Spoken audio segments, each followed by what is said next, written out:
estamos aqui mais uma vez com meu amigo Vitor Bruscagin para a gente falar um pouquinho sobre o impacto da endometriose no intestino, e hoje a gente vai falar sobre um assunto interessante. Vocês já ouviram falar da endobele? A endobele é aquela famosa barriga inchada, né, da endometriose, que as mulheres se queixam muito frequentemente. Então, vamos conversar um pouquinho com o Vitor sobre como a endometriose poderia afetar a saúde intestinal e levar a essa famosa endobele. Obrigado, Vitor, por estar aqui hoje. Obrigado a você. Você pode falar um pouquinho para a gente sobre esse sintoma tão importante? Sim. A endometriose, ela é uma doença que causa inflamações repetidas na cavidade abdominal. Então, nesses ciclos, principalmente na menstruação, quando você tem a presença de sangue, de secreção inflamatória na cavidade abdominal por conta dessa endometriose, isso gera um processo inflamatório que pode também irritar o intestino. Então essa é uma das explicações. Então essa irritação pode se transformar em queixa relacionadas ou ao movimento excessivo do intestino, então cólicas e diarreias, ou a uma prisão de ventre, porque o intestino pela inflamação fica um pouquinho parado, um pouco lentificado. Outra causa seria pela própria invasão da endometriose no intestino, que provoca alterações na movimentação ou até no trânsito, na passagem dos resíduos ou se for no intestino fino dos líquidos alimentares pelo intestino por uma possível obstrução, por um entupimento desse intestino. Então são essas as causas. No intestino fino, no intestino delgado, que é menos frequente, tá? Cerca de 10% dos casos, por o intestino fino ser fino, como o próprio nome diz, tem cerca de 1,5 cm, 2, pequenas lesões podem levar a uma obstrução no intestino.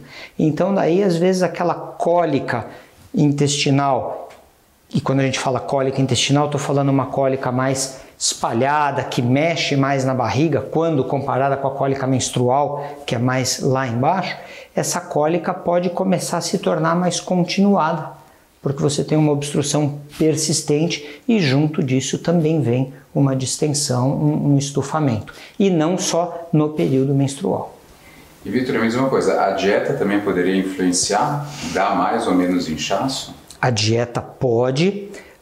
Eu não diria que é diretamente relacionada com a ação, vamos dizer, da endometriose, a ação local, mas principalmente por questões de, se você está com o trânsito um pouco mais lento por causa da inflamação, você vai ter um pouco mais de lentidão na digestão, os alimentos vão ficar mais tempo, podem estar sujeitos à fermentação no intestino grosso, e isso gera distensão, porque fermentação é que nem produzir cerveja, dá gás, dá álcool e dá ácido. Álcool e ácido irritam e o gás estufa, então isso explica muito dessas queixas.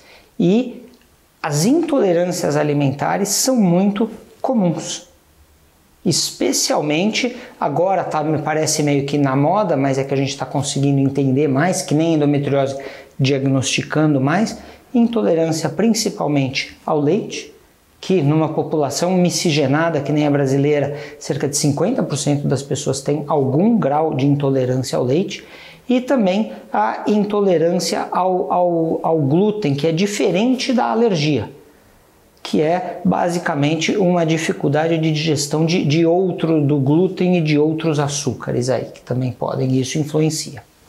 E só para a gente finalizar essa questão da endobele, existe uma associação também com outras patologias gastrointestinais, tipo doença celíaca ou síndrome do intestino irritável? É comum essa associação com a endometriose? Principalmente a síndrome do intestino irritável é muito frequente. Os sintomas, só para entender, todo mundo acha às vezes que meu intestino não funciona direito, eu sou ansiosa ou tenho um perfil mais emotivo, que é uma coisa que também traz junto para as pacientes da endometriose, que é esse perfil psicológico que ajuda, né,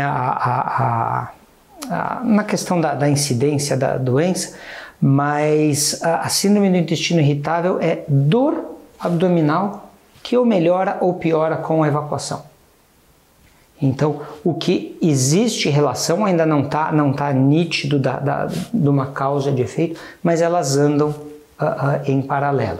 E daí toda essa questão de intolerância, de alimentos, isso também acaba misturando. Eu acho que se a gente imaginar um daqueles quadros de círculos, endometriose, doenças intestinais específicas, intolerâncias alimentares, eles se juntam e vai ter uma intersecção grande lá, que é uma zona cinzenta, e que a gente precisa estar alerta e conseguir ir diferenciando. Só não me alongando muito, mas é uma questão muito interessante. Quando a paciente chega para mim, geralmente encaminhada por você, ginecologista, que detectou a endometriose, todos os problemas, dores e desconfortos estão focados na endometriose.